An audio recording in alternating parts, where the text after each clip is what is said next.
مرحبا رمضان مرحبا رمضان مرحبا رمضان مرحبا رمضان۔ میرے اسلامی بھائیوں، ایک مسلمان کے لیے، ایک ایمان والے شخص کے لیے توحید و رسالت کے بارے میں جاننا بہت ضروری ہے۔ توحید کسے کہتے ہیں، اس کے کیا تقاضے ہیں، کیا تقاضے نہیں ہیں، یہ جانکاری بہت ضروری ہے، فرض عین ہے۔ اگر یہ چیزیں جانکاری میں نہ ہوئی اور غلطی سے کوئی ایسی چیز زبان سے نکل گئی جو اس کے خلاف ہے تو ساری نمازیں، ساری عبادتیں بیکار سمجھ جائیں۔ آئیے جانتے ہیں توحید کسے کہتے ہیں۔ توحید کا ڈکشنری میں اگر معنی دیکھیں گے، لغوی معنی اس کا دیکھیں گے تو اس کا معنی ہوتا ہے ایک ماننا، اور شریعت میں توحید سے مراد دل سے تصدیق کرنا، دل سے سچا جاننا اور اس بات کا اقرار کرنا کہ ہماری اور تمام عالم کو پیدا کرنے والی ذات ایک ہے اور وہ ذات اللہ تعالی کی ہے، اس کا کوئی شریک نہیں، نہ اس کی ذات میں، نہ حکومت میں اور نہ کوئی صفات میں، یعنی وہ بالکل اکیلا ہے۔ یہ اس کا مطلب ہے توحید۔ اب اللہ تبارک و تعالی موجود ہے یا نہیں، کیا دلیل ہے اس کی؟ بہت سارے سوالات یہ ذہن میں آتے ہیں کبھی کبھار کہ اللہ موجود ہے، اس کو کیسے جانے، کیسے پتہ چلے گا ہم نے دیکھا تو نہیں اللہ تعالیٰ۔ تو اللہ تبارک و تعالیٰ کا موجود ہونا یہ سورج سے بھی زیادہ روشن ہے۔ سورج کتنا روشن ہے، ہر کوئی دیکھ لیتا ہے، کسی کی نگاہ کمزور ہو، تیز ہو، ہر ایک کو نظر آ جاتا ہے۔ اللہ تبارک و تعالیٰ کا موجود ہونا اس سے بھی زیادہ روشن ہے۔ اسی کی ہستی کا یقین ہر شخص کی فطرت میں داخل ہے، خصوصاً جب مصیبتوں میں انسان گر جائے، پریشانیوں میں گر جائے، موت کا وقت قریب آ جائے، اکثر یہ فطرت اصلیہ ظاہر ہونے کی جگہ ہوتی ہیں اور بڑے بڑے منکرین بھی خدا کا یقین کر لیتے ہیں۔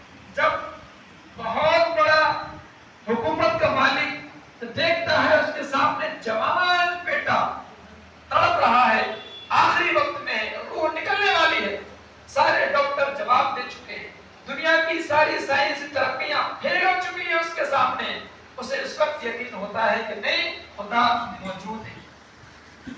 اب دنیا کی کن چیزوں سے خدا کی ہستی کا ہم پتہ چلا سکتے ہیں؟ دنیا میں بہت ساری چیزیں ہیں، کئی چیزوں سے خدا تبارک و تعالیٰ کی وجود کا علم ہو سکتا ہے۔ تھوڑی سی عقل والا انسان بھی دنیا کی تمام چیزوں پر نظر کر کے یہ یقین کر لے گا کہ بے شک یہ آسمان و زمین، ستاروں اور سیاروں کا نظام، انسان اور حیوان اور تمام مخلوق کسی نہ کسی پیدا کرنے والے کے پیدا کرنے سے پیدا ہوئی ہیں۔ آخر کوئی ہستی تو ہے جس نے ان کو پیدا کیا اور جس طرح چاہتا ہے ان میں تصرف کرتا ہے۔ جب چاہتا ہے آسمان میں تارے نظر آتے ہیں، جب چاہتا ہے تارے چھپ جاتے ہیں، جب چاہتا ہے سورج نظر آتا ہے، جب چاہتا ہے دن کے 12 بجے بھی بادل اس کو آ کے گھائل کر دیتا ہے اور سورج بھی چھپ جاتا ہے۔ کبھی کبھار تو ایسے حالات بنتے ہیں آندھی طوفان میں کہ دن میں بھی گم اندھیرا ہو جاتا ہے۔ سوچیے کوئی کرنے والا ہے، نہیں ہوگا تو یہ کیسے ہو سکتا ہے؟ ایک چھوٹا سا پوڈیم دیکھتے ہیں، دیکھتے ہی پتہ چل جاتا ہے کہ کوئی نہ کوئی مستری ہے جس نے یہ بنایا ہے۔ مائک سسٹم جو ہم یوز کر رہے ہیں، اس پر نگاہ پڑتے ہی پتہ چل جاتا ہے کسی نے بنایا ہے، البتہ ہم نے اس کو بناتے وقت نہیں دیکھا، ہم جانتے نہیں ہیں کون ہے، لیکن یہ معلوم ہے کسی بنانے والے نے بنایا ہے۔ مسجد کی یہ عمارت، یہ پوری بلڈنگ، یہ فین، یہ لائٹ، سب کے بارے میں دیکھتے ہی ہم جان جاتے ہیں کہ کوئی نہ کوئی بنانے والا موجود ہے جس نے ان کو بنایا ہے۔ اب اس طرف دھیان دوڑائیں، دنیا کا سارا نظام، اتنا بڑے آسمان، درخت، پہاڑ، دریا، زمین، ساری چیزیں ہیں اور بالکل نظام سے چل رہی ہے۔ کبھی ایسا نہیں ہوتا کہ رات کے اندھیرے میں سورج نکل آئے، کبھی نہیں ہوتا۔ کبھی ایسا نہیں ہوتا کہ دن کے اجالے میں چاند نظر آ جائے اور رات کا ماحول بن جائے۔ کبھی ایسا نہیں ہوتا کہ سورج 4 بجے ڈوب جائے، کبھی ایسا نہیں ہوتا کہ سورج صبح میں 3 بجے نکل آئے۔ بالکل نظام سے چل رہا ہے سب کچھ اور گھٹتا بڑھتا بھی رہتا ہے خدا کی قدرت کی نشانی کے لیے۔ تو اس سے بآسانی اندازہ لگایا جا سکتا ہے کوئی ہستی موجود ہے جو ان سب کو چلا رہی ہے۔ ایک عرب کا ایک بالکل بدھو انسان، گوار جاہل، مطلب رہنے والا کسی گاؤں دیہات کا، اس نے بہت پیاری بات کہی۔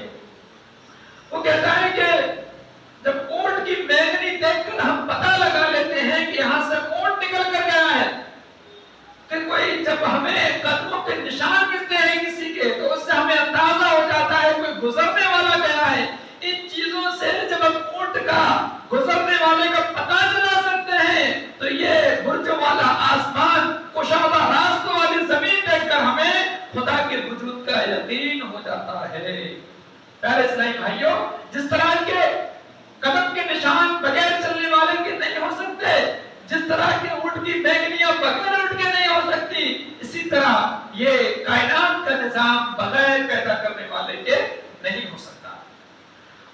توحید کے کچھ مرتبے ہوتے ہیں. توحید کے جو ہم عقیدہ توحید خدا کو ایک مانتے ہیں تو اس کے درجے ہیں. توحید کے 4 درجے ہوتے ہیں.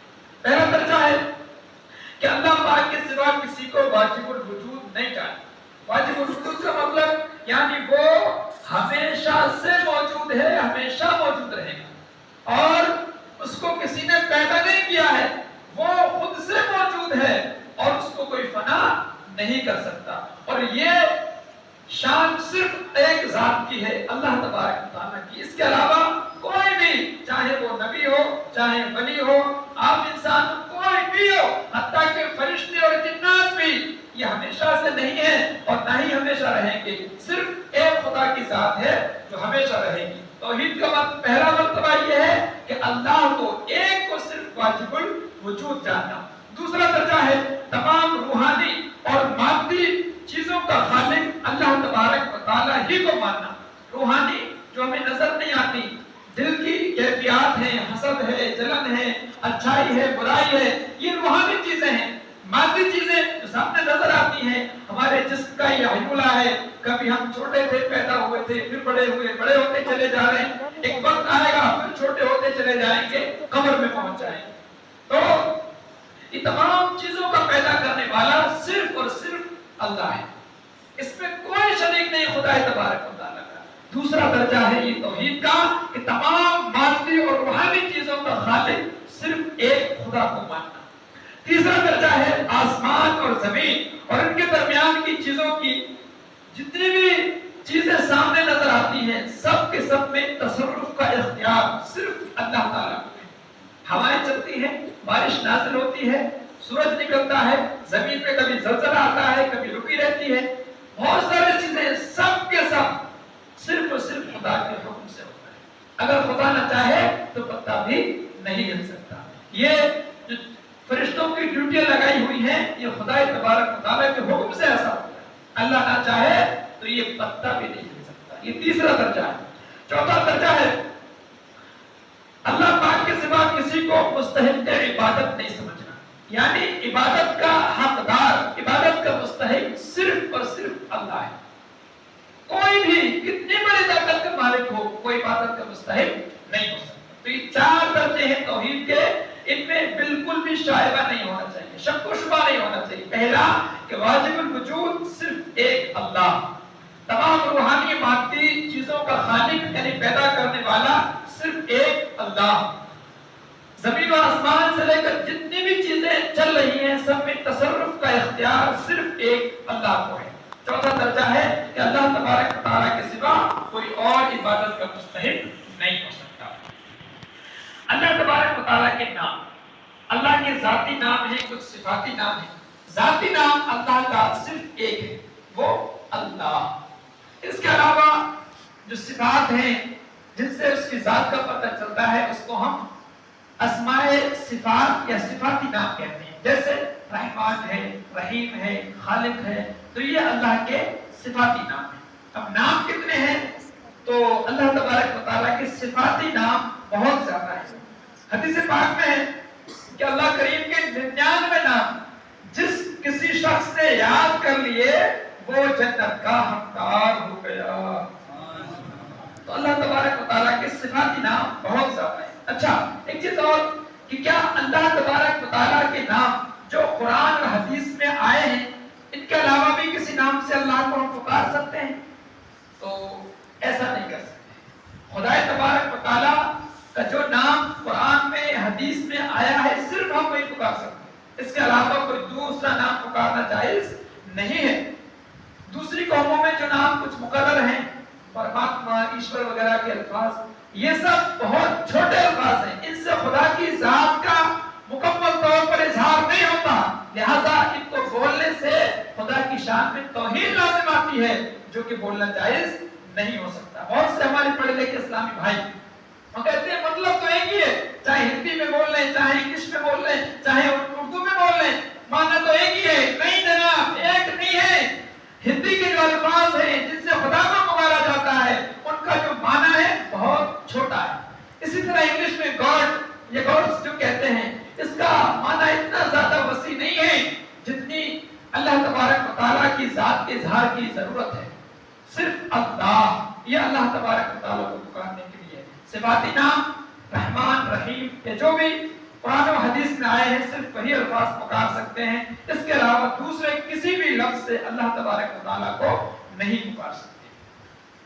ایک چیز جو اسکول میں بچے پڑھتے ہیں ان کے ذہنوں میں ڈالی جاتی ہے کہ دنیا ہمیشہ سے اپنے آپ بن گئی ہے۔ پڑھے لکھے لوگ بہت بڑے سائنٹسٹ جنہوں نے پی ایچ ڈی کی ڈگری لے رکھی ہے، ان کی انٹلیکچولی کا یہ عالم ہے، وہ کہتے ہیں کہ دنیا بندر سے پیدا کی گئی، انسان بندر سے بنا ہے، یہ دنیا ایک اتفاق ہے۔ یہ کیسے ہو سکتا ہے؟ ہم دیکھیں جو قلم چلا رہے ہوتے ہیں، قلم بھی بغیر کسی بنانے والے کے نہیں بن سکتا۔ اتنی بڑی دنیا بغیر بنانے والے کے کیسے بن سکتی ہے؟ ساری عقلیں اور سارے علم کا یہی حاصل ہے کہ اللہ تبارک و تعالیٰ کے وجود کو نہ پہچانا جائے۔ اگر ایسا علم ہے تو یہ علم زہر قاتل ہے، انسان کو نفع نہیں دے سکتا۔ دنیا ہمیشہ سے نہیں ہے۔ اچھا، دنیا کہتے کس کو ہے؟ یہ بھی بڑی چیز ہے، یہ نہیں معلوم ہوتا ہے دنیا کو کس چیز کو کہتے ہیں۔ ما سوى اللہ، اللہ کے علاوہ جتنی چیزیں ہیں، آسمان ہو، سورج ہو، چاند ہو، ستارے ہو، زمین ہو، انسان ہو، جنات ہو، فرشتے ہیں، سب کچھ اللہ کے علاوہ سب دنیا میں آتا ہے۔ اور یہ دنیا ہمیشہ سے نہیں ہے، ہمیشہ سے صرف ایک ذات ہے، اللہ کی۔ پھر اس کے بعد اللہ نے جب چاہا اپنی رحمت سے دنیا کو پیدا کر دیا، اور جب چاہے گا یہ دنیا ختم ہو جائے، قیامت آئے گی، دنیا تہس نہس ہو جائے گی، اللہ کا وجود ہمیشہ ہمیش باقی رہے گا۔ دنیا کی چیزیں پیدا کرنے والا بھی اللہ ہے، اور دنیا کو فنا کرنے والا ہی بھی صرف اللہ ہے۔ کوئی دوسرا چاہے کہ فنا کر دوں تو ایسا نہیں ہو سکتا۔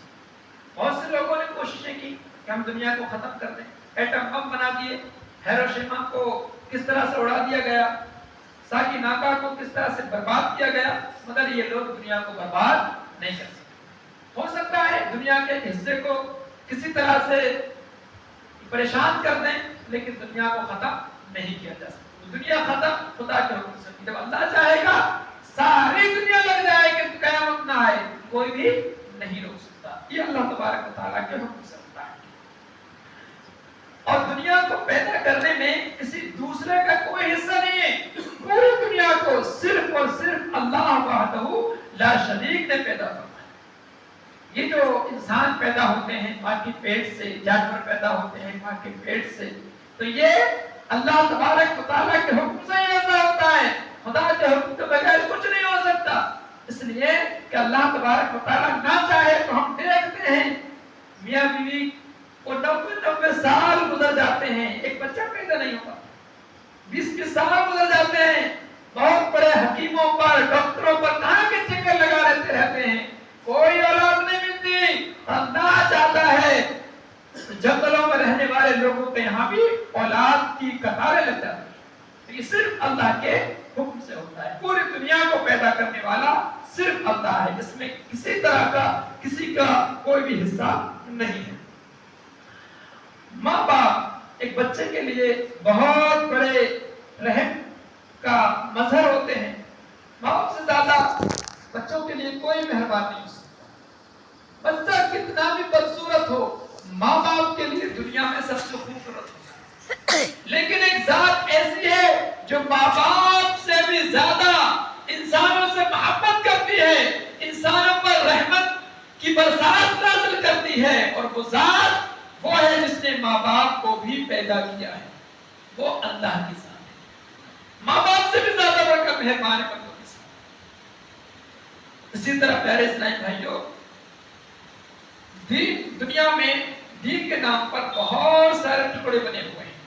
کوئی اپنے آپ کو یہودی کہتا ہے, کوئی عیسائی کہتا ہے, کوئی مسلمان کہتا ہے, کوئی کیا کیا کہتا ہے.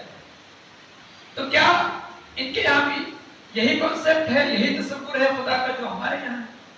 بہت سے نہ جانکار لوگ نادانی میں یہ کہہ دیتے ہیں, ارے چاہے ایسے نام لے لو, چاہے ایسے نام لے لو, بات تو وہی ہے, پکارنا خدا کو ہے. وہ یہ کہہ دیتے ہیں, ہم یہ کہہ دیتے ہیں. نہیں جناب, ایسا نہیں ہے. خدا کو ماننے کے طور طریقے بالکل الگ الگ ہیں.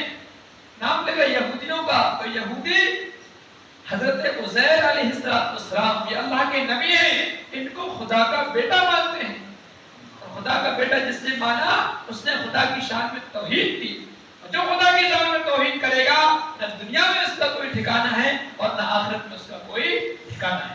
اسی طرح عیسائی یہ حضرت عیسیٰ علیہ السلام کو اللہ کا بیٹا مانتے ہیں. اس لیے یہ بھی ہم پر نہیں ہو سکتی. مشرکین جو الگ الگ دینوں کو مانتے ہیں, کوئی آپ کو خدا مان بیٹھا ہے, کوئی ندی کو خدا, کوئی کسی کو خدا مان لیا ہے کسی نے, تو یہ سب خدا کی پیدا کی ہوئی چیزیں ہیں, یہ خدا نہیں ہو سکتی. اس لیے دوسرے مذاہب میں جو خدا کو ماننے کا طور طریقہ ہے وہ خدا کی شان میں توحید کرنے والا ہے. اس لیے جتنے بھی دنیا میں دین پائے جاتے ہیں اسلام کے علاوہ وہ سب کے سب باطل ہیں. حق پر صرف اسلام. اسلام کو مان کر ہی انسان نجات پا سکتا ہے. اسلام کے بغیر نجات کا کوئی ذریعہ نہیں ہے. اللہ پاک کو اللہ میاں کہنا کیسے؟ لفظ میاں یہ مختلف معنی رکھتا ہے. کبھی کبھار ہم تعظیم بھی میاں کہتے ہیں, جیسے کوئی سید صاحب ہوں, پیر صاحب ہوں, ان کو غازی میاں, فلاں میاں, امیر میاں اس طرح سے کہتے ہیں. لیکن میاں کا ایک کچھ علاقوں میں بہت غلط معنی پایا ہے. فقیر جو کاسا لے کر بھیک مانگتے ہیں ان کو میاں کہتے ہیں. سوچئے خدا تبارک و تعالیٰ کی شان میں ایسا لفظ بول سکتے ہیں؟ بالکل. جس لفظ میں دو معنی پائے جاتے ہیں, ایک اچھا اور دوسرا گھٹیا, وہ لفظ خدا کی شان میں بولنا جائز نہیں. لہذا اللہ کو اللہ میاں نہیں بول سکتے. انشاءاللہ تبارک و تعالیٰ یہ سلسلہ جاری رہے گا خدا کی شان میں, اور ہم کیا عقیدہ رکھ سکتے ہیں یہ اور ابھی چیک باقی ہے. انشاءاللہ آنے والے کل میں, آنے والے دنوں میں اس کا سلسلہ جاری رہے گا. آپ سے گزارش ہے اس میں ضرور شرکت کیجئے, اور جو لوگ نہ ہوں ان کو بھی لانے کی کوشش کیجئے, تاکہ جو فرض, ان چیزوں کا جاننا فرض ہے, عبادت سے بھی زیادہ فرض ہے, نماز سے بھی زیادہ فرض ہے. یہ فرض عین ہے. مسلمان ہونے کے لیے, ایمان اپنا سلامت رکھنے کے لیے ان باتوں کو جاننا ضروری ہے. اگر نہیں جانے ایمان کے لالے پڑ جائیں گے. اتنے لوگ اپنے دیکھیں, ابھی ایک IPS صاحب, کوئی IAS, وہ کہتے ہیں کہ اسلام عربی کلچر ہے, اسلام 1400 سال پرانا مذہب ہے. یاد رکھیے اسلام 1400 سال پرانا مذہب نہیں ہے. دنیا کا سب سے پرانا مذہب اسلام. دنیا کا سب سے پرانا مذہب کیا ہے؟ 1400 سال پہلے تو اسلام کے آخری پیغمبر تشریف لائے. اسلام کے سب سے پہلے نبی حضرت آدم علیہ السلام, اور نبی پاک صلی اللہ تعالیٰ علیہ وسلم حضرت آدم سے پہلے بھی موجود تھے. حدیث پاک میں ہے کنت نبی و آدم بین الماء والطین, کہ جب حضرت آدم علیہ السلام آب و ہند کی منزلیں طے کر رہے تھے, میں اس وقت بھی اللہ کا نبی تھا. دنیا موجود ہونے سے پہلے اسلام موجود تھا. دنیا کا سب سے پرانا مذہب کوئی ہے تو وہ اسلام. اب یہ جانکاری نہیں ہے, بڑے بڑے پد پہ پہنچ جائیں گے, کس کب اسلام سے خارج ہو جائیں, اسلام سے ہاتھ دھو بیٹھے, کوئی پتہ نہیں ہوتا. اس لیے پیارے اسلامی بھائیوں, گھر میں جو سمجھدار بچے ہیں ان کو بھی لے کر بیٹھیے, جو بھائی ہیں ان کو بھی لانے کی کوشش کیجیے. انشاءاللہ تبارک و تعالیٰ ایسی معلومات ملے گی جو ہمارے ایمان کی سلامتی کا ذریعہ بن جائے.